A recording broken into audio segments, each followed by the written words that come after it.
하나님 말씀 보겠습니다. 하나님 말씀 마태복음 5장 13절부터 보겠습니다.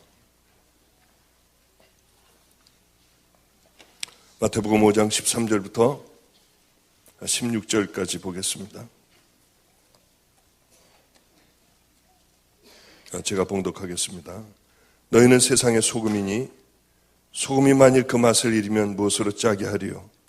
후에는 아무 쓸데없어 다만 밖에 버리워 사람에게 밟힐 뿐이니라. 너희는 세상의 빛이라. 산 위에 있는 동네가 숨기우지 못할 것이요 사람이 등불을 켜서 말 아래 두지 아니하고 등경 위에 두나니 이러므로 집안 모든 사람에게 비치느니라. 이같이 너희 빛을 사람에게 비추게 하여 저희로 너희 착한 행실을 보고 하늘에 계신 너희 아버지께 영광을 돌리게 하라. 아멘. 아멘. 이렇게 집회를 많이 다니게 됩니다. 몇 년 전에 어느 곳에 집회를 가게 되었습니다. 한 2년 전인가요? 캐나다였습니다. 다음 주에도 제가 그쪽으로 가서 말씀을 전하게 되는데 어떤 한 캐나다의 순복음 교회를 가게 됐습니다. 교회는 큰 교회였고요.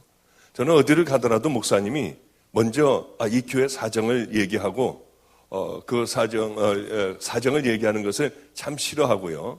뭘 얘기하려고 하면 우리 교회 문제점이 있는데 그러면은 제가 하여튼 기도하고 제 나름대로 해나가겠습니다. 이렇게 말씀을 드립니다.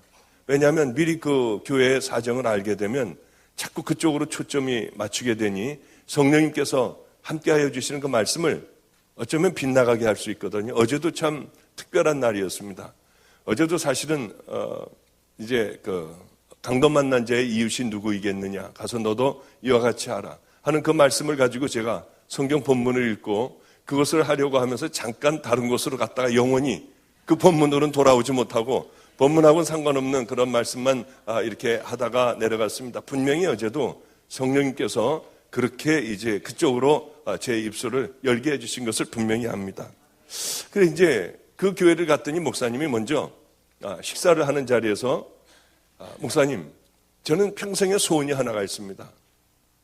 저 사람 하나만 없으면 저는 목회가 아주 수월하게 풀릴 것 같은데 저 사람 때문에 기분 좋은 일이 있다가도 그 사람 생각하면 영 기분도 안 좋아지고요. 하여튼 아침에 눈을 뜨고 뭔가 기분 나쁜 일이 있구나 하고 생각해 보면 그 사람이라는 거예요. 그 사람 때문에 그러니까 목사님, 이번 집회 다른 거 아무것도 변화되지 않아도 좋고 어떤 일 일어나지 않아도 좋으니까 저 사람 하나만 변화될 수 있게 해달라고 하는 거예요. 그럼 제가 그런 능력이 있습니까? 그 사람을 탁 꼬집어서 제가 어떻게 그 사람을 변화시킬 수가 있겠어요? 저는 그런 능력은 없고 하여튼 제가 하던 대로 늘 하나님께서 너는 평생 이것을 가지고 이 주제로 말씀을 전해라 했으니 저는 그 말씀을 전하겠습니다. 저는 정말 주님이 그러셨거든요. 너는 평생 이것을 전해라. 많은 크리스찬들이 수많은 종들이 다 지옥으로 가고 있으니 너는 그들의 신앙과 믿음을 스스로 꺼내보며 내 신앙과 믿음이 과연 천국 가는 믿음인가 지옥 갈 믿음인가 스스로 깨닫고 선택하게 하여 좁은 길로 들어가고 진정한 믿음이 무엇인가를 늘 가르치게 해라. 가르쳐라. 그 말씀을 해서 저는 지금까지 죽도록 하라고 해서 지금까지 이렇게 왔거든요. 저는 사실 제일 부러운 게 있습니다. 우리 아이들을 보면서 제일 부럽습니다. 왜냐하면 이 아이들은 젊은 날에 그 모든 삶들을 하나님 앞에 바치니까요. 저는 근 40년 가까이를 그냥 세상적인 삶을 살다가 나머지 후반부에 찌끄러기 인생을 하나님 앞에 드린다는 게 너무나도 죄송했어요. 주님은 제게 이렇게 말씀하셨습니다. 내 남은 삶을 다 그렇게 죽도록 충성해라.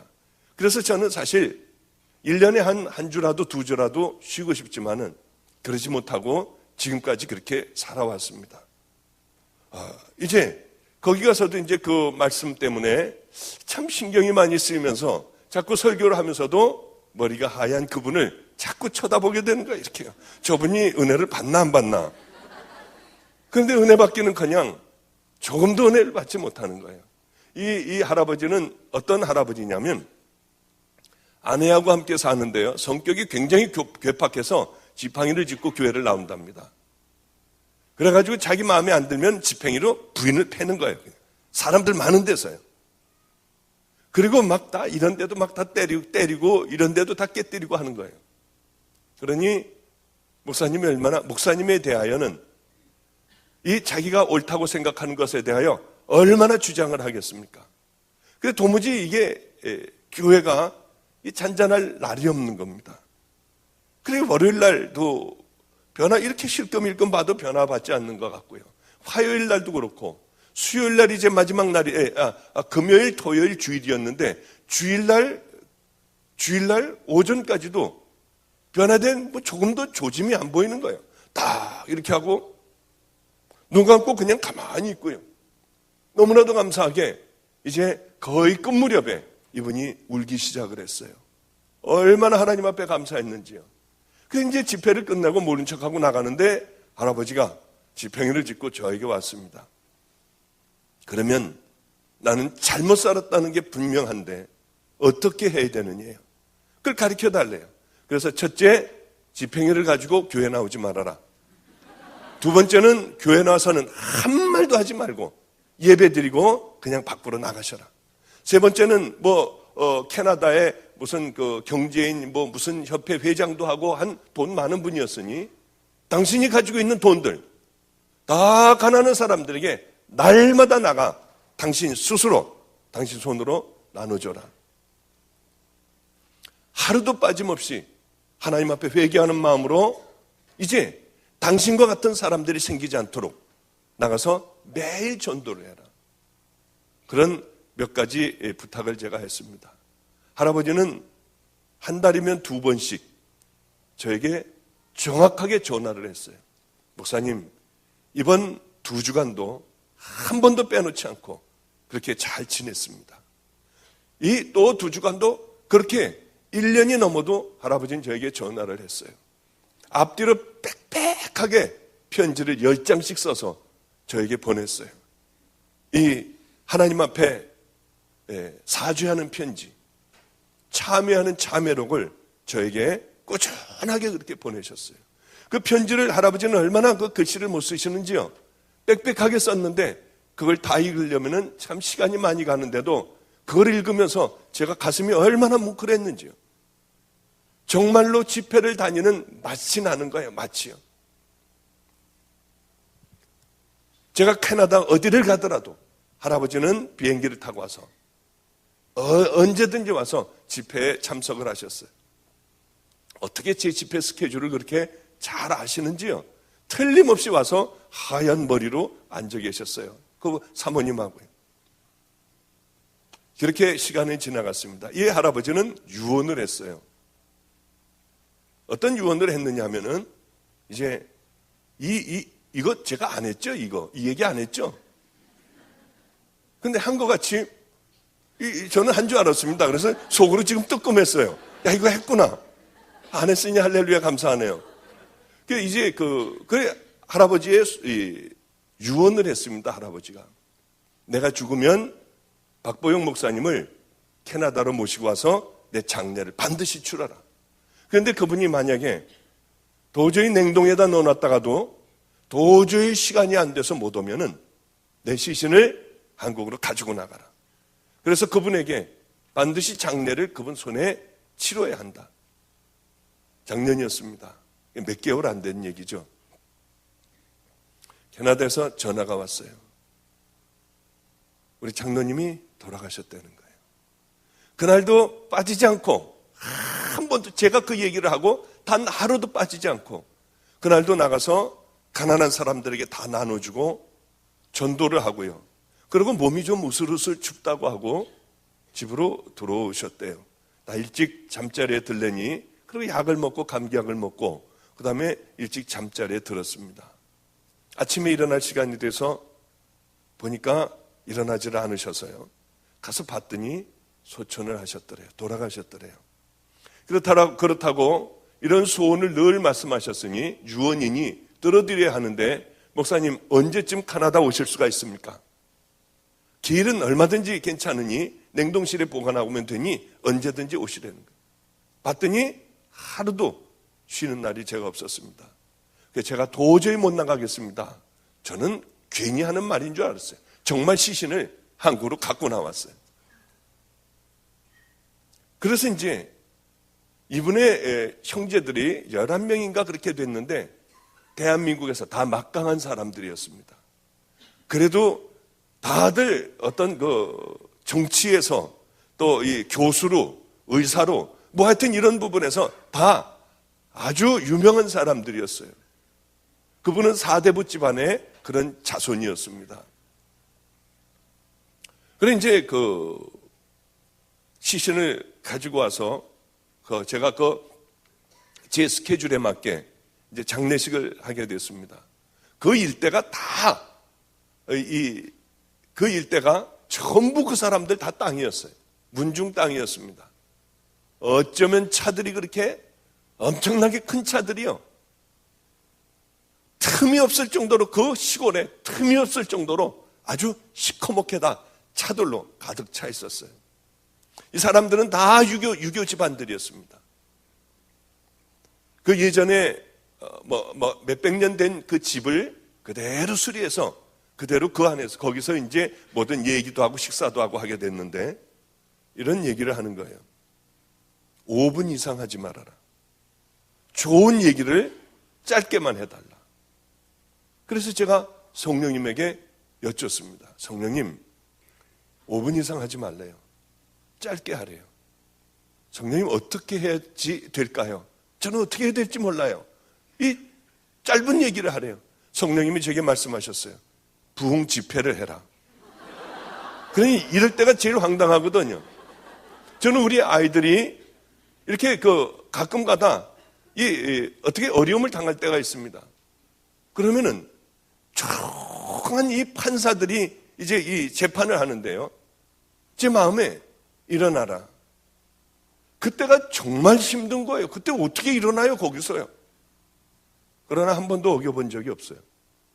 일어나서 저 아이를 나를 달라고 했어요. 그러면은 제가 교도소 보내는 것보다 잘 키우겠다고요. 그러면 법정 소란으로 구류가 얼마고 벌금이 얼마니까 떠들지 말래요. 그래도 저는 그렇게 해달라고 했어요. 그래서 끌려 나오고 청원경찰에 의하여 끌려 나온 경우도 있고요. 그런데 이건 여기서 부흥 집회를 하라고 하시니 도대체 이게 무슨 집회를 해야 되나? 그래 이제 이렇게 깊게 이제 파고 그 안에 이제 하관을 했습니다. 저는 이제 그 머리 쪽에 가가지고 이제 짧게 해달라고 했지만은 부흥 집회를 하라고 하니 집회를 할 수밖에 없었어요. 그래 이제 기도를 하고 그 다음에 부흥 집회를 시작했습니다. 여러분, 이 할아버지가 도대체 왜 캐나다에서 여기까지 왜 왔겠느냐?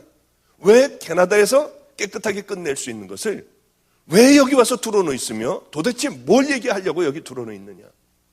이 할아버지가 지금 1분 동안 살아나서 여러분들에게 얘기를 한번 한다면 어떤 얘기를 하겠느냐? 야, 분명히 지옥과 천국이 있다. 아마 이 할아버지가 너희들 잘 먹고 잘 살아야 돼. 돈 많이 벌어야 돼. 이런 얘기 안 했을 거다. 이 할아버지가 1분 동안 여러분들에게 시간을 주신다면 불지옥에 가지 말아라. 여러분 다 예수 믿어라. 큰일 난다. 애절하게 소리를 질렀을 것이다. 왜 여기까지 와서 할 얘기가 뭐가 있냐? 무엇을 얘기하려고 이분은 여기까지 한국까지 왔느냐? 여러분 형제들이나 여러분들 밑에 무엇을 얘기하려고 여기 누워 있느냐? 한국에 묻히고 싶어서 왔느냐? 그렇지 않지 않느냐? 그러면서 복음을 전하기 시작을 했어요. 천국 얘기를 하기 시작을 했고 예수 그리스도가 왜 이 땅에 왔는지 얘기를 시작을 했어요. 얼마나 한 줄 아세요? 40분간을 했어요.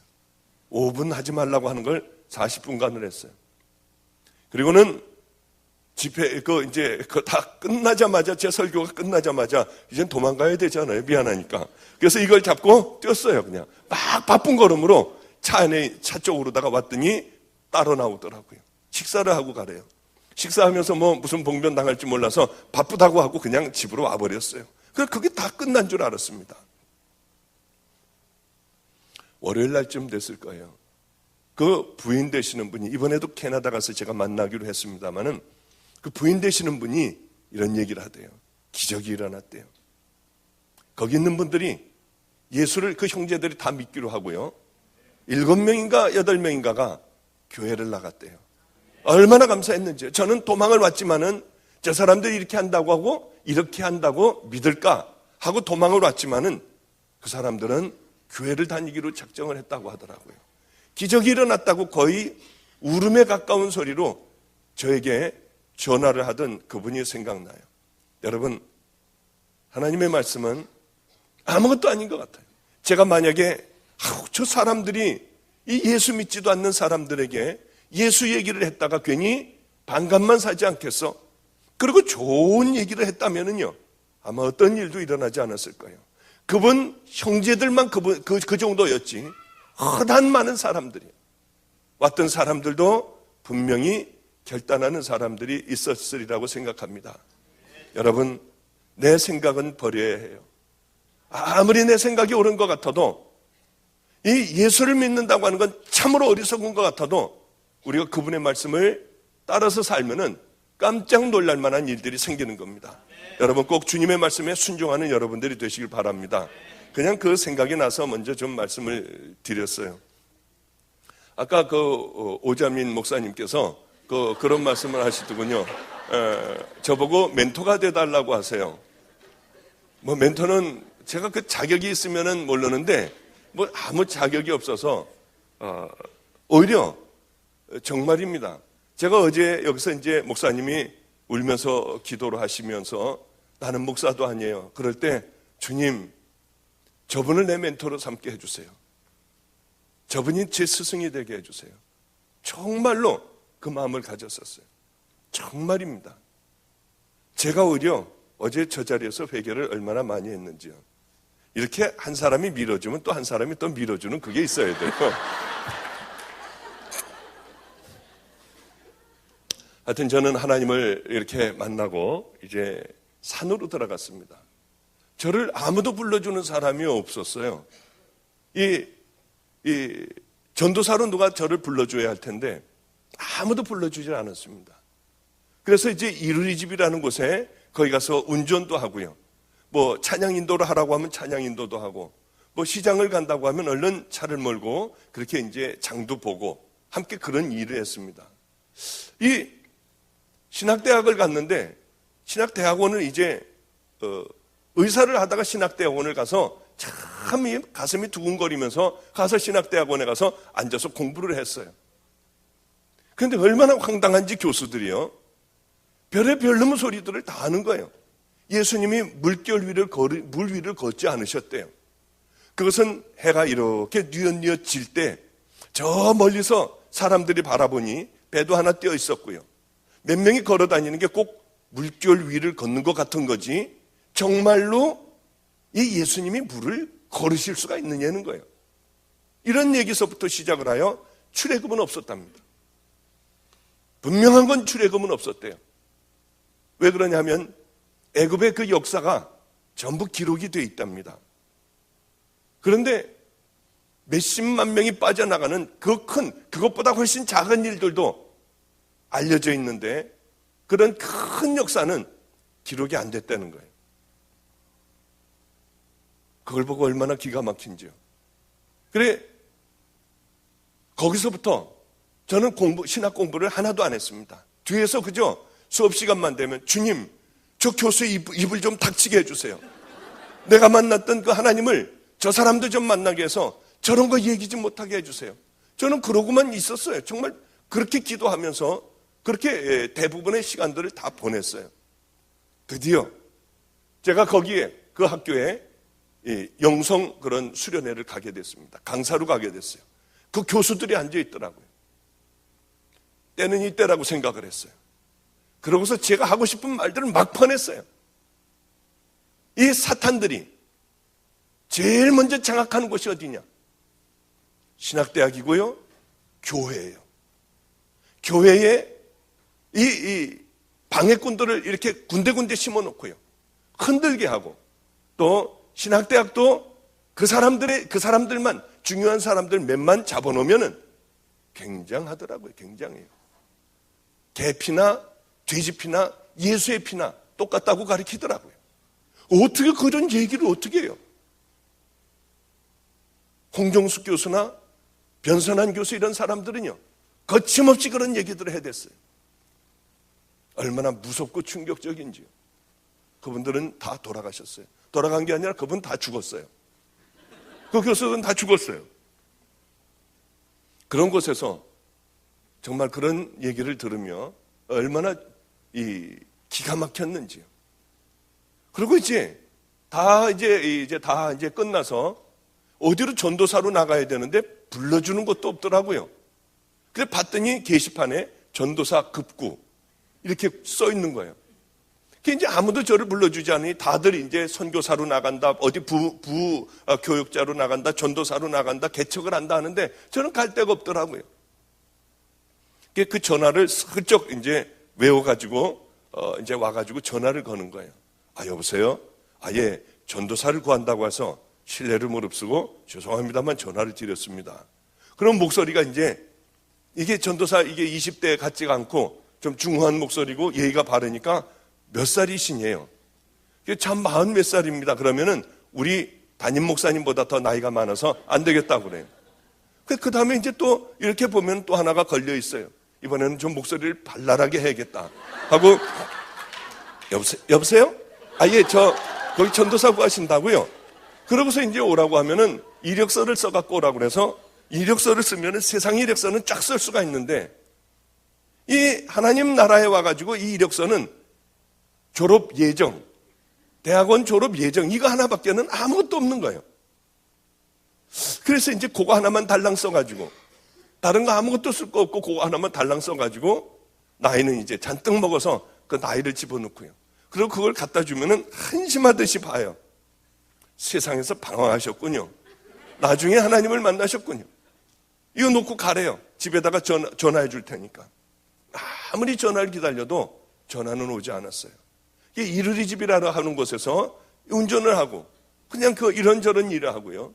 참 마음 아픈 일도 많았습니다만은 열심히 거기서 일했어요. 열심히 나름대로 일했어요. 그러고 있다가 거기서도 쫓겨나게 됐어요. 거기서도 쫓겨나서 산으로 들어갔습니다. 산으로 들어가서 2년 동안 성경 보고 마을하고 뚝 떨어져 있는 애장터, 애들이 죽으면 묻는 그곳에 반잣집이 하나가 있었습니다. 그곳에 들어가서 2년 동안 성경을 읽고 이제 열심히 기도를 했어요. 성경을 읽고 또 읽고 또 읽고 했어요. 새벽에 일어나서 이제 눈을 뜨고 성경을 읽기 시작하면 밤이 되면은 이제 모든 것들이 한 번이 끝나요. 다 한 번 끝나게 돼요. 그게 신약을 하루에 한 번씩 읽는 거예요. 읽고 또 읽고 2년 동안 읽고 기도하다가 보니 성경이요, 이 2글자로 줄여졌습니다. 어디 이 교회에 얼마나 실력이 있는가 볼까요? 2글자로 성경이 줄여졌어요. 뭐겠습니까? 예수, 또 사랑입니다. 맞아요. 예수도 맞고 사랑도 맞는데 사랑이 더 맞습니다. 사랑의 얘기였어요. 너는 마음을 다하고 힘을 다하고 목숨을 다하고 뜻을 다해서 내 하나님 여호와 하나님을 사랑하라. 내 이웃을 내 몸과 같이 사랑하라. 하나님이 우리를 사랑하신 얘기와 너희들도 나를 사랑하고 내 이웃을 사랑하라. 이웃 사랑하면은 그것이 하나님 사랑하는 바로 증거인 것이죠. 저는 그것을 들고 가슴 두근거리면서 개척교회를 조그만 데로 했습니다. 돈이 없어서 그렇게 어디에 그 돈을 가지고는 얻을 수가 없었어요. 무려 2-3달 동안을 돌아다니다가 우범지역이라고 하는 곳이 있습니다. 범죄가 많이 일어나는, 특별히 학생들의 범죄가 많이 일어나는 그곳에 저는 개척을 하게 됐어요. 그저 이 까만 거 이만큼 되나요? 요만한데 강대상을 놓고 의자 몇 개를 놓고 저는 개척을 했어요. 하나님을 처음 만났을 때 너는 내가 큰 종으로 삼으리라. 저는 그거 하나만 바라보고 왔어요. 큰 종을 삼아주겠다고요. 그래, 이 조 다윗 목사님은 아무것도 아니야. 그래, 이 사람도 아무것도 아니야. 아마 나는 세계를 다니는 엄청난 목사가 될 거야. 그리고 개척을 하면 구름대같이 사람들이 몰려들 줄 알았어요. 그리고 지나다니는 사람들이 제가 배가 고프면 돈도 갖다 놓고 쌀도 갖다 놓고 하나님이 알아서 다 해주실 줄 알았어요. 그리고 이제 개척이 시작이 됐는데 기적이 일어났습니다. 어떤 기적이냐면 하나도 안 오는 거예요, 사람들이. 그럴 리가 없어요. 저는 새벽 3시에 일어나서 낮 12시까지 9시간을 새벽 기도를 했어요. 그리고 밥 먹을 게 없으니까 나가서 전도지를 갖고 나가서 전도를 했어요. 전도하고 노숙자들하고 함께 살았어요. 그리고는 집에 들어와서 또 기도를 하는 거예요. 성경 말씀 보고요. 그게 제 삶의 전부였습니다. 그런데 그렇게 아무리 해도 교인은 안 오는 거예요. 3달을 했어요. 아무도 안 와요. 6개월을 했어요. 아무도 안 와요. 1년을 했어요. 그쯤 되니까 이제 누가 들어올까 봐 창피한 거예요. 혼자서 이제 다 같이 사도신경으로 신앙 고백하겠습니다. 뭐 이러고 있는데 누가 들어올까 봐 창피한 거예요. 1년 정도쯤 지나니까 이제 아주 습관이 붙었어요. 뭐 주님 이 뜨거운 마음도 없고요. 그냥 이제 자연적으로 자동적으로 올라가면 혼자 하고 대충 시간 되면 내려와가지고 좌절하고 이제 절망하고 들어놓 있고요. 1년이 가도 한 명이 안 오니 안 그렇겠습니까? 우리 교회는 골목에서 골목으로 들어와야지. 또 그 교회 앞에 와도 교회 있는지 몰라요. 위로 이렇게 쳐다봐야지. 아, 여기가 교회가 있구나. 이런 곳이니 거기 누가 오겠습니까? 참 기가 막혔어요. 그러다가 어떤 한 분이 비가 오는 날에 여자아이를 데리고 하나를 업고 애기 엄마가 들어왔습니다. 얼마나 가슴이 뛰는지요. 주일날 11시 예배를 드릴 때였어요. 야, 이거 어떻게 하지? 설교는 무슨 설교를 준비해요? 아무도 없는데 무슨 설교를 준비해요? 그냥 와가지고 그냥 되든 안 되든 이런 소리, 저 혼자니까 저런 소리 하다가 끝내버리는 거예요. 그런데 이 사람이 하나가 들어왔는데 가슴이 뛰기 시작을 하는데요. 큰일 났더라고요. 또 뒤에는 앉아있으면 몰라도 거의 앞쪽으로 와서 앉아있는데 하나님, 나 이건 무슨 말을 해요? 어떻게 해요? 횡설수설하는데 다행히 그 사람은 설교를 안 듣고 있었습니다. 애기 기저귀를 갈고 있더라고요. 그리고 애가 뛰어돌아다니면 돌아다니지 못하게 하고요. 하여튼 한 5분, 7분 정도 설교를 얼른 마치고 기도를 하는데 부시럭부시럭 거들이니 나가버렸어요. 하나님, 내게 양을 주셔서 감사해요. 그리고 그 다음 주일 돼가지고 이제 위에서 2층에서 설교 준비고 뭐고 열심히 했죠. 설교 준비를요. 거울 보고 또 열심히 연습하고요. 이 사람 오면은 이제 마음을 확 뺏어야겠다고 하는 그런 생각을 하고 이 10시 반서부터 위에서 이 사람이 오나 안 오나 지켜보는 겁니다. 11시가 돼요. 예배 시간이 돼요. 11시 5분이 돼요. 아, 이제 조금 있으면 올 거야. 애 때문에 아직 늦어서 아직 못 올 거야. 11시 반이 돼요. 1시간 동안을 예배도 안 드리고 그 사람 오나 안 오나만 바라보고 있는 거예요. 그러다가 11시 반이 되고 40분이 되면은 이제 예배도 안 드려요. 이제 들어넣어서 기가 막혀 있는 거예요. 왜냐하면 기대가 컸어요, 저는. 그런데 한 명도 안 들어오는 겁니다. 한 명도요. 아니, 한 명이라도 누가 앉아있어야지 설교할 준비라도 하고 그러지 않습니까? 그 다음 주일도 또 들여다봐도 또 안 와요. 아, 이 사람은 그래, 설교를 그렇게 하는데 누가 여기 오겠어. 그런데 이상하게 비 오는 날만 되면 여지없이 그분들이 찾아왔습니다. 왜 그러냐면 건질이라고 하는 곳에 교회를 다녔는데 머니까요. 비가 오니까 바로 앞에 안성초등학교 후문 옆에 혜태유업집이라고 있었습니다. 아주 영세하게 그 우유를 배달하는 분이었어요. 교회가 뭐니까 우리 바로 앞에 있는 교회로다가 온 겁니다. 이분이 한 번, 두 번 오다가 나중에는 우리 교인이 됐어요. 처음으로 그 교인을 맞은 거예요. 그런데 이 양반이 저는 우유를 먹으면 속이 그렇게 설사를 잘해요. 그런데 우유하고 요구르트를 가지고 오는데 우유가 이상하게 빵빵한 거예요. 요구르트가 이 끝이 볼록하게 나와 있고요. 여름에요. 왜 이렇게 빵빵할까 하고 그분이 따서 주는데 보니까 푹 하는 소리가 나요. 이걸 따는데 이게 컵에다가 한 잔을 주는데 입에 들어감과 동시에 이게 상했다고 하는 것을 제가 알았어요. 그분은 밖에다 놔뒀다가 모르고 상한 우유를 날짜 지난 걸 이제 날짜가 지났으니 저에게 갖다 주는 거죠. 늘 그런 건 아니었지만은 이 가끔 상한 우유를 갖다 줬어요. 그러면 제 앞에서 따로 주는데 안 먹으면 안 올까봐 그걸 다 마시는 거예요. 요구르트를 주는 거 다 마시는 거예요. 그러면 그분들 여지없이 가고 난 다음에 금방 설사를 해요. 화장실에 가서 쭈그러뜨리고 앉아서 그냥 그렇게 배가 아파서 설사를 다 해요. 어느 날은 그런 걸 주고 먹으면은 밤에 잘 때 열이 펄펄 올라요. 아침에 눈을 뜨려고 하면 눈이 떠지지가 않아요. 그런 고생을 하는데 하나님은 저를 사랑하셨어요. 거기에도 또 노하우라는 게 생기더라고요. 이분이 주는 거 다 먹어요. 그리고 안녕히 가세요 한 다음에 주전자에다 물을 하나를 떠갖고 가서 잔뜩 마세요. 그 다음에 손을 넣어서 다 토해내면은 어쩌면 하나님께서는 그렇게 깨끗하게 해요. 설사도 안 하고 아무렇지도 않게 해주세요. 얼마나 감사했는지요. 그런 날들이 이렇게 지나가며 어느 날은 한 3주 정도가 이분들이 보이질 않았습니다. 우리 교회에서 한 150m, 200m 떨어진 비봉산 그 밑에 독서실 밑에 이 교회가 하나가 순복음 교회가 하나가 지하실에 생겼습니다. 아니 여긴 되지도 않는 데인데 여기 도대체 왜 와가지고 여기에서 무슨 교회를 하지? 아이고 저 사람도 참 힘들겠다 하고 그날은 이제 나가서 전도를 하고 그 골목길이 있는데 그 안법고등학교 있는 쪽으로 해서 쭉 내려오면 거기가 마주 보여요. 그 교회가 마주 보입니다. 그래 이제 수요일 날이었는데 빨리 가서 예배 준비하고 예배를 드려야지 하는데요. 이 혜태 유업집 아줌마가 한복을 입고 띠를 띠고요. 거기서 교인들을 맡고 있었어요. 얼마나 충격이었는지요, 정말. 그때같이 충격이 저에게는 없었어요. 그 상한 우유 주는 것도 다 먹었고요. 그 많은 날들을 그렇게 힘들게 지냈는데 그 교회가 생겼다고 또 거기를 등록을 한 거예요. 얼마나 힘들었는지요. 그분이 저를 보면 미안해할까봐 일부러 저쪽으로 돌아서요. 그리고 몰래 교회로 들어갔어요. 저한테 막 침을 뱉었어요. 너는 얼마나 더러운 자인지. 하나님이 그 사람도 너 안 주시잖아. 너 왜 전도하다가 그 짧은 치마 입은 사람 왜 그 치마 쳐다봤어?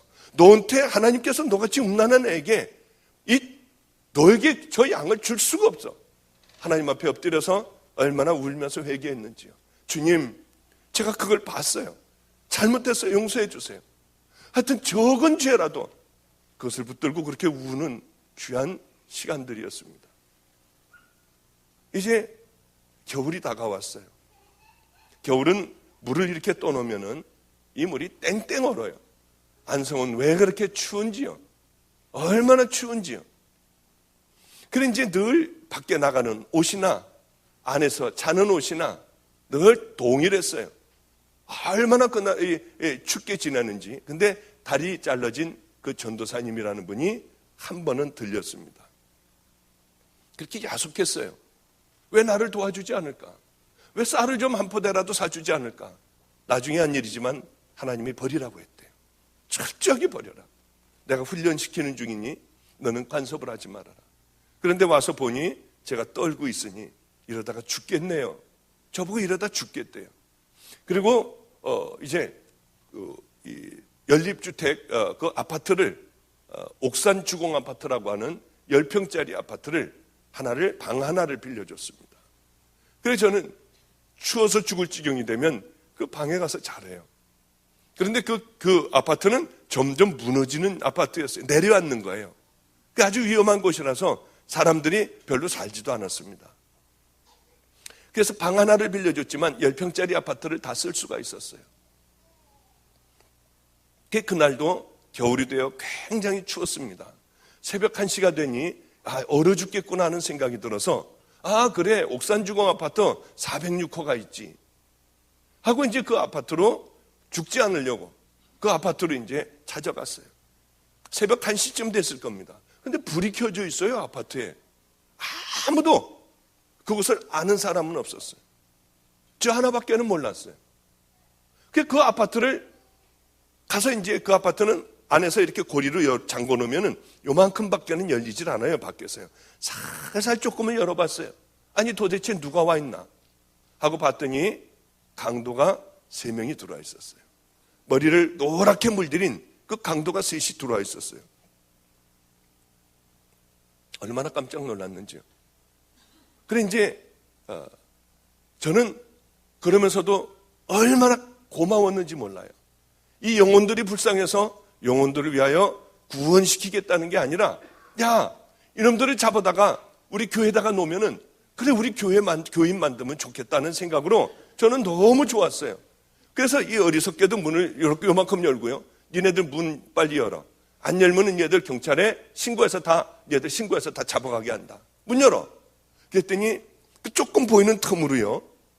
얘네들이 한 녀석이 칼을요. 이만한 아주 시퍼런 칼이었어요. 그걸 하나를 뒤에다가 이렇게 딱 집어넣습니다. 또 효선이라 하는 아이가 하나가 있는데 걔는 아예 왼쪽에 가죽으로 만든 그런 칼집이 하나가 있었어요. 그래, 그것을 이렇게 풀러놨습니다.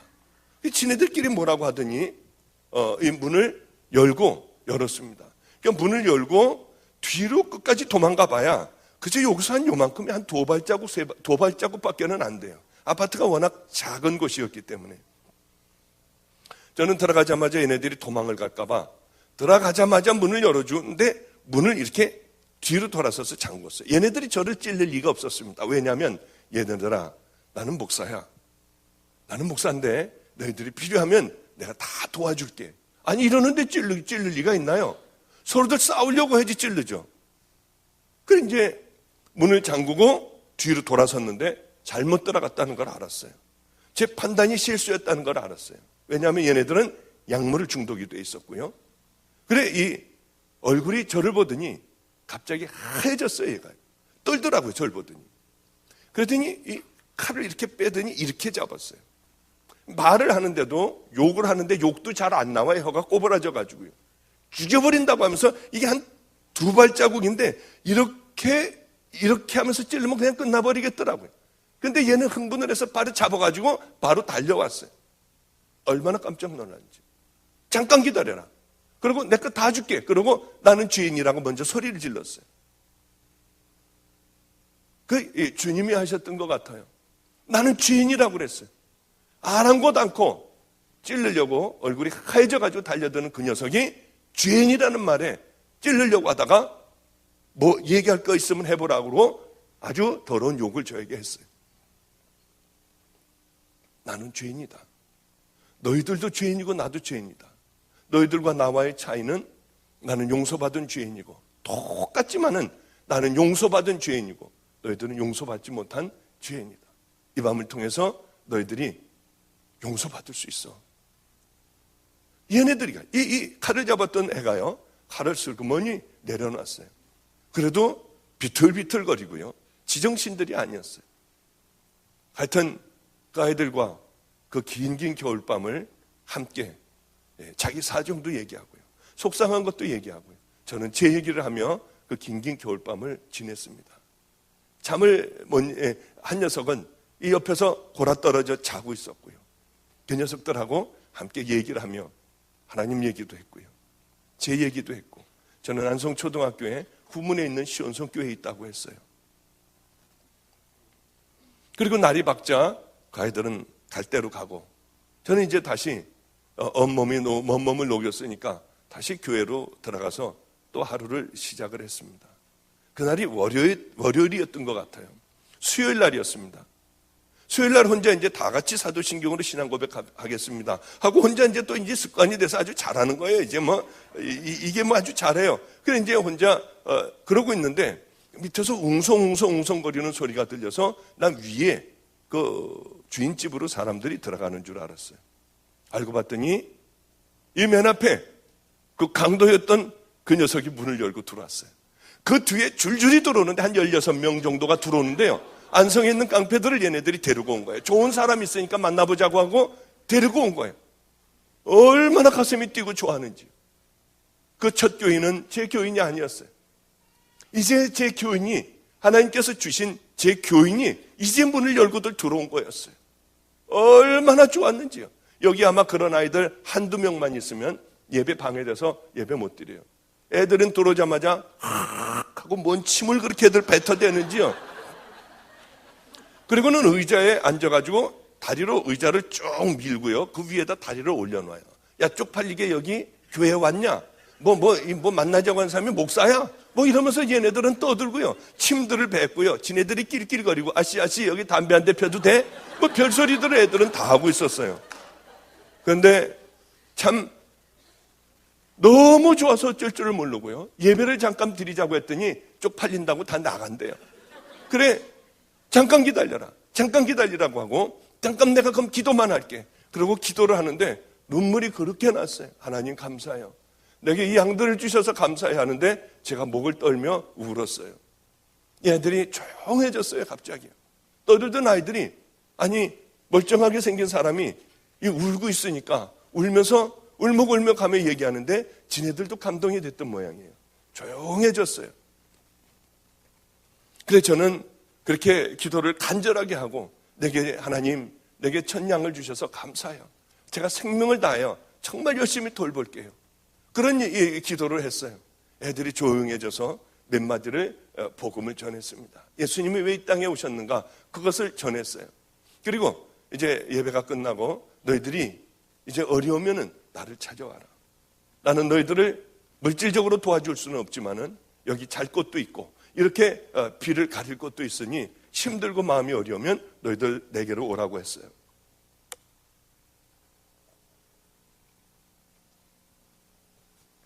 그 아이들은 어려울 때 저를 찾아왔고요. 또 누가 교도소를 갔다고 하면 저는 열심히 그 아이들을 찾아다니면서 이 교도소에서 말씀을 전했습니다. 나중에는 아주 교도소마다 제가 유명한 사람이 되었죠. 또 이 아이가 그냥 택시를 푹 찔러버렸어요. 그러고서 달려갔어요. 그러면 또 거기를 찾아가가지고 열심히 기도해주고요. 대한민국에 아마 제주도만 빼놓고 제가 교도소 안 가본 데는 없어요. 그러면서 저는 이렇게 그 아이들하고 친해졌습니다. 저는 늘 기도하는 게 있어요. 기도의 제목이요. 그 기도의 제목도 여러분들 꼭 좀 제가 생각나면 기도해 주시기 바랍니다. 큰 집회를 가도요. 유명한 집회를 가도 그때 그 깡패 애들 16명을 놓고 기도하고 말씀 전하던 그 감격에 반도 안 되는 거예요. 제 기도의 제목은, 주님, 그 아이들을 놓고 제가 하나님 앞에 기도하고 말씀을 전했던 그 감동을 제게 해주세요.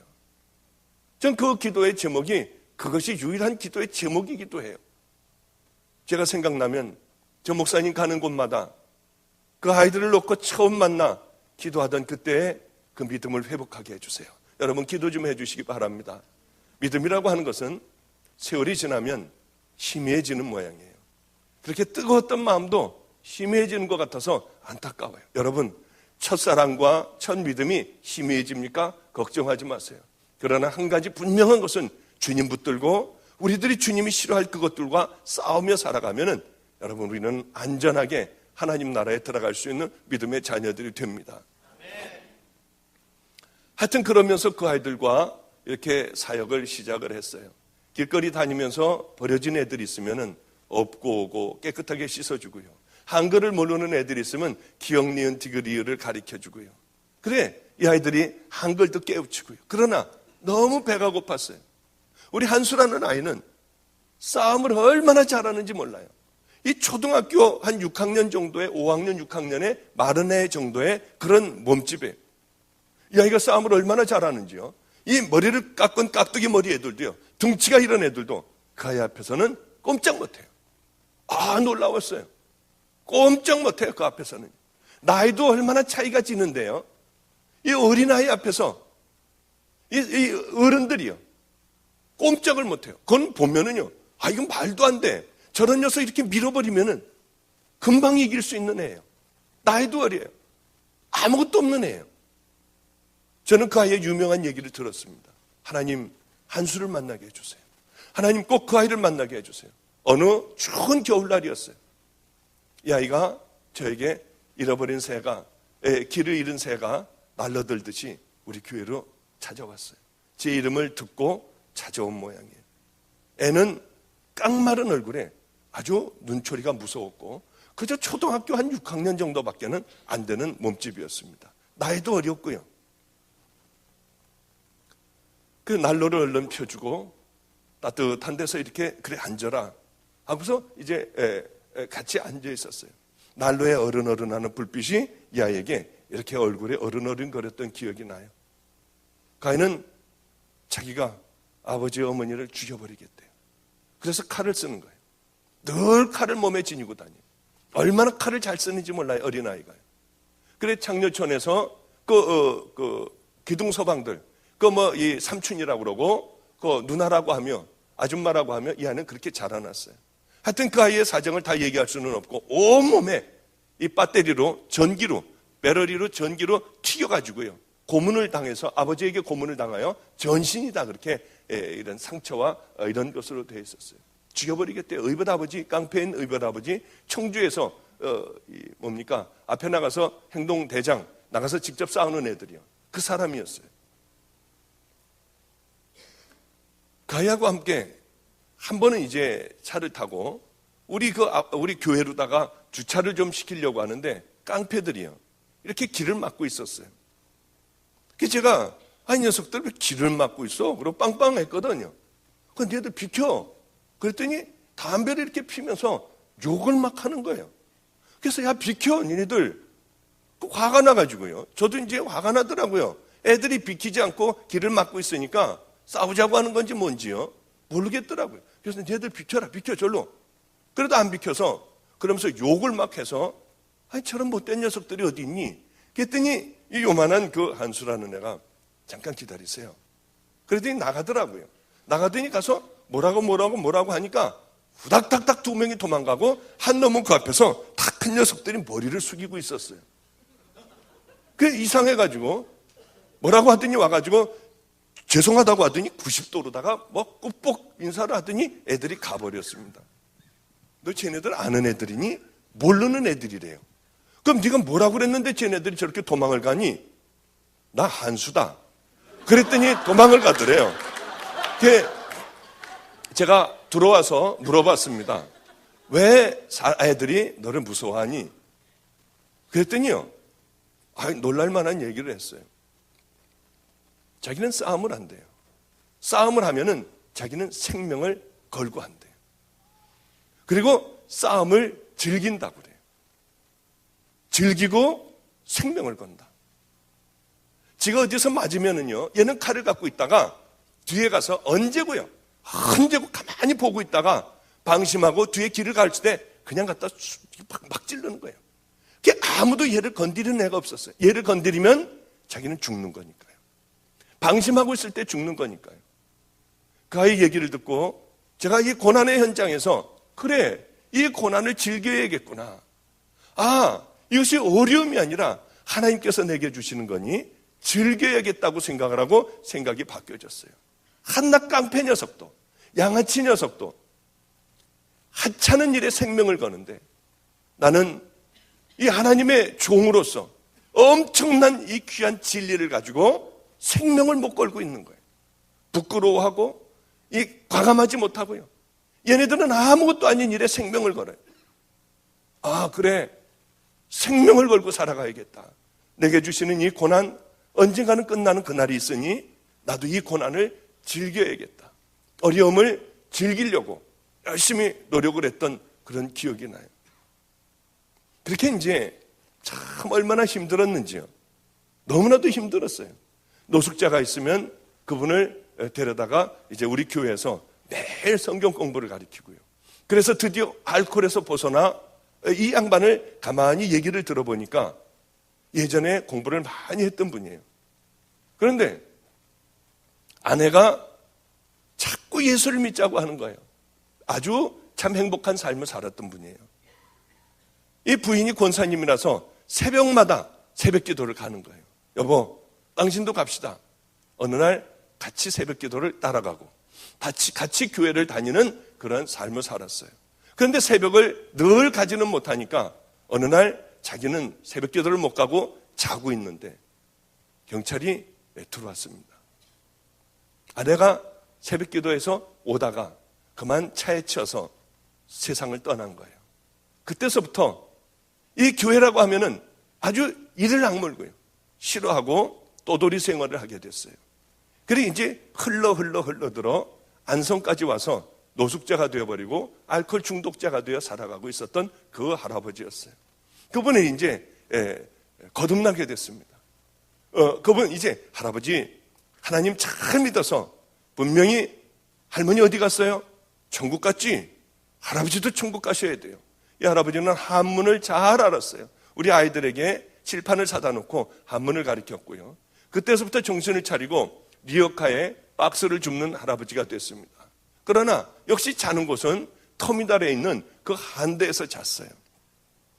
어느 날 할아버지가 우리 자기네 집에 신방을 해달래요. 아니, 이 할아버지가 집도 없는 할아버지인 거 내가 아는데 무슨 신방을 해달라고 그러지? 너무 행복했어요. 저에게는 첫 번째 신방이었어요. 얼마나 가슴이 떨리는지요. 그 할아버지 가시죠. 그래서 저는 터미널 그 공터에서 거기서 해달라고 그러는 줄 알았어요. 그랬더니 안성천이 흐르는 거기에 폐허가 하나가 있었습니다. 집이 다 쓰러져 가고 집 안에 들어가도 천장에서 하늘이 보이는 그런 집이었어요. 할아버지가 박수를 주시면서 온갖 잡동사니를 다 주워다 놨습니다. 웬만한 집에 있는 그 몽땅 다 있어요. 이 냉장고도 있고요. 뭐 선풍기도 갖다 놓고요. 뭐 좀 시원찮은 거지만은 다 버린 거 주워다 놓은 거지만은요. 소파도 있는데 소파에 앉으시라고 그래서 앉으니까 그렇게 스프링이 자꾸 궁뎅이를 찌르고는 그런 그 소파였어요. 하여튼 얼마나 감사했는지요. 그래 가가지고 우리 목사님 오셨으니까 이제 대접을 해야겠대요. 이 할아버지는 이빨이 앞에 딱 하나밖에 없습니다. 그리고 다 이제 없어요. 그런데 오랫동안 닦질 않으셔서 그렇게 냄새가 많이 나시고요. 담배하고 술을 많이 하시고 속이 안 좋아서 그런지 하여튼 이렇게 같이만 있으면 악취가 굉장히 많이 입에서도 풍겨요. 그런데 다 갖다 놓은 거예요. 보니까 미숫가루 통 하나하고 설탕가루 통도 하나가 이렇게 있었습니다. 이 스테인리스 국그릇 같은 곳에 수저로다가 이제 갖다 놓고 저를 타주는 거예요. 이 미숫가루를 턱턱 하더니 이렇게 넣더니요. 설탕을 한 숟갈을 넣더니 하고 빠는 거예요, 그거를요. 그래 이제 그다음에 이제 그 냉장고 조그만 냉장고인데 그걸 여니까 플라스틱 통에 물이 들어가 있는데 밥을 먹고 아마 이렇게 왔다 갔다 하면서 들락날락 하면서 잡수시던 거든지 밥풀서부터 고춧가루서부터 아예 밑에는 가라앉아 있고요. 뿌연 그런 물을 꺼내가지고 자기도 모르게 이렇게 흔들어가지고 거기다가 이렇게 담았어요. 이렇게. 그냥 휘휘 짓더니 이렇게 맛을 보더니 싱거웠던 모양입니다. 그러니까 그 미숫가루를 또 이렇게 떠가지고 물에다가 담으니까 이게 떨어지지가 않는 거예요. 그러니까 할아버지의 손은 설명을 드리기가 제가 좀 싫어요. 그 손은요. 그걸로 숟가락에 있는 걸 아이스크림 푸듯이 이렇게 하더니 여기 국그릇에다가 척 하고 발라가지고 다시 그것을 으깨는 거예요. 그리고 또 하고 쪽 하고 또 빨고요. 저를 먹으라고 주는 거는 분명한데요. 그래서 이제 사도신경을 외우기 시작했어요. 저 못 먹겠으니까. 그냥 전능하사 천지를 만드신 하나님 아버지를 내가 믿사오며 그러면서 막 사도신경을 외우고 있는데 다 그렇게 맛을 보고 뭐 왔다 갔다 하더니 먹으라고 하는데 그래서 한 번에 확 다 마셔버렸어요. 그럼 마시고 이제 잘 예배 드립시다 해야 되는데 쓸데없는 말을 제가 또 한 번을 했어요. 아, 시원하네요. 그때 할아버지가 그러면 또 한 잔을 다 드린다고 하면서 됐어요. 그래도 그냥 할아버지 막무가내로 시원하다고 하니까 또 똑같은 방법으로 빨고 이제는 여기에 막 더 잘 떨어지도 않으니까 손가락으로 막 이렇게 해가지고 막 집어넣고 맨 마지막에 있는 그 밥풀하고 이 고춧가루까지 다 흔들어가지고 아예 다 덜어 넣었어요. 하나님, 나 저거는 못 먹겠어요. 도저히 맨 마지막에 저 엑기스 있는 거 저거는 나는 못 먹겠어요. 그랬더니 그런데요. 제 마음에 어떤 마음이 확 오느냐 하면은요. 야, 네 양이잖아. 하는 생각이 확 오더라고요. 근데 얼마나 고마운지요. 정말 맞아, 내 양이야. 양을 위해서는 목자가 생명도 줘야 되고 다 나눠줘야 되는 거 아니야 하는 생각이 들어서 그 다음번에는 천천히 그것을 다 마셨던 그런 기억이 나요. 그것뿐만이 아니고 얼마나 어려운 일들이 많았는지요. 애들하고 앉아가지고 예배를 드리는 것도 찬양하고 사도신경 외우고 기도하고 내려가서 그 아이들하고 같이 얘기하는 거예요. 그게 그랬어? 그랬어. 그러면 안 되잖아. 그래, 그거는 안 되잖아. 그리고 애들에게 너희들이 이제 너희들이 아주 돈을 벌 때, 정말 깨끗한 돈을 벌 때 헌금 열심히 해야 돼. 11조 해야 되고, 애들 가르쳐야 되지 않습니까? 11조 해야 되고, 감사헌금 해야 되고, 하나님께서 곳간에 쌓아둘 곳이 없게 하나님께서 축복을 해주셔, 너희들. 그러면 그 다음 주 되면은요, 막 11조하고 감사헌금 봉투가 막 이만큼이 올라오는 거예요. 이 진용칠 11조 감사헌금, 야, 너 일로 와봐. 너 이게 도대체 무슨 11조랬고 어떻게 해서 감사헌금 했니? 털었어요. 그러면은 이걸 왜 털어가지고 하나님 앞에 드리면은 너 하나님이 받으시냐? 쌓아둘 곳이 없게 축복해 준다며요. 걸리지 않아서 감사해서요. 정말 지금은 이렇게 웃고 지금은 뭐 그냥 그렇지만은요, 그때는 정말 절망이었어요. 어떻게 해야 될지를 모르겠더라고요. 정말 절망이었어요. 지금 생각해보면 정말 웃음이 나고요. 지금 생각해보면 도로 얼른 그곳으로 돌아가고 싶고요. 그 애들을 붙잡아 놓고 울면서 그렇게 기도했던 그때로 얼른 돌아가고 싶어요. 그 인생에 너는 어느 곳으로 가고 싶니? 돈 많은 때도 있었고요. 또 안성에서 제 일생에 그런 고생이라고는 해본 적도 없어요. 저는 외아들로 자라났기 때문에 돈이 줄이거나 뭐 그렇게 뭘 먹는데 어렵거나 그런 건 감히 딴 나라 사람들 얘기인 줄 알았습니다. 근데 하나님을 만나고 그런 고생과 말도 못하는 어려움을 겪었지만은 하나님이 인생에 너 지금 이 순간에 어디로 갈래 하면은 얼른 안성이 왜 이렇게 그리운지요. 그렇게 도망 다니고 매 맞고 하던 노숙자들하고 함께 살고 버려진 아이들과 교회에서 함께 살던 그때가 왜 그렇게 그리운지 모르겠더라고요. 이 애들하고 함께 살면서 애들은 거듭나지를 않았어요. 아무리 해도 변화되지가 않더라고요. 같이 이제 집에서 사는 아이들이 있는데 얘네들은 각각 달란트가 있습니다. 도둑질을 하는데 열쇠를 금방 따는 애들이 있어요. 뭐 이렇게 하면 툭 하고 따져요. 또 끈질긴 애들이 있습니다. 얘네들은 아주 성격이 느긋한 애들이에요.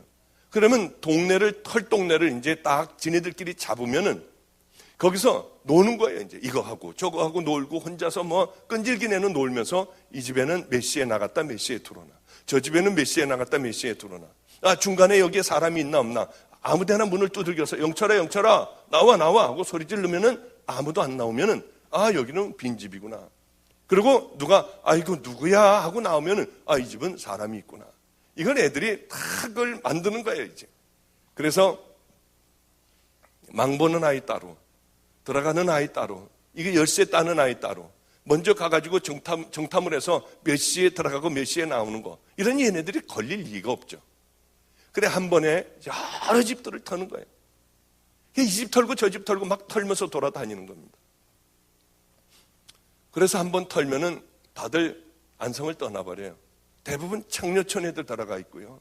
그동안 하고 싶은 것들 큰들 그 돈으로 다 써요. 그 돈이 떨어지면은 병도 걸리고 돈도 떨어지면은 그때 그 목사님하고 살던 그때가 참 행복했는데, 그리고 그리워하다가 돈 떨어지면 다시 돌아와요. 얼마나 기가 막힌지요. 그럼 저는 그 아이들을 다 데리고 다 턴 집에 늘 다녔어요. 한 집도 빼놓지 않고 다녔어요. 얘네들이 도둑질했다는 집에 가서 무릎을 꿇어 애들 다 데리고 갔어요. 한 번만 용서해달라고 그래요. 그러면 얘네들이 250만 원 갖고 이거 깨뜨려버리고 뭐 이거 다 이런 거 이거 뭐 100만 원이고 얼마 물어주고 얼마 물어달래요. 돈이 있어야지 물어주죠. 라면 먹을 값도 없는데요. 그게 없다고 하고 잘못했다고 하고 이 다음에 꼭 갚겠다고 하면은요, 그때서부터 받는 그 모욕이나 이런 것들은 말도 못해요.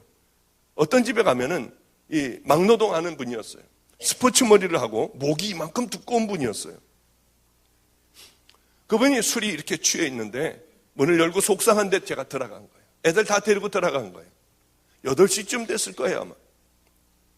얼마나 매를 맞았는지요. 돈 물어달라고 그래서 없다고 했더니 얼마나 매를 맞았는지. 저도 얼마나 매를 맞았는지 몰라. 애들 무릎 꿇고 있으면 발로다가 막 차가지고 애들이 피투성이가 되고요. 얼마나 무서웠는지요. 그거를 새벽 1~2시까지 하는 거예요. 그걸 안 당해보면 모릅니다. 당해보면은요, 두렵고 발로 차면은 쓰러져서 있고 치욕스럽고요. 얼른 제자리에 가서 나이가 이제 50이 된 나를 그렇게 매맞고요. 기가 막힌 거예요. 기가 막힌 거예요. 그러더라도 애들이 거듭나면 좋아요. 다 치르고 나올 때 되면 지네들끼리 낄낄낄낄거리고 웃어요. 마음이 얼마나 무너지는지요. 그 다음 집에 또 가요. 그리고 오면은 또 잘 지내다가 이게 지겨운 거예요. 이게 또 그 여자들하고 놀고 춤추고 술 먹고 하던 게 또 그리워지는 거예요. 또 그러면은 또 그 난리를 법석을 피고 또 한 차례를 그렇게 곤욕을 치르는 거예요.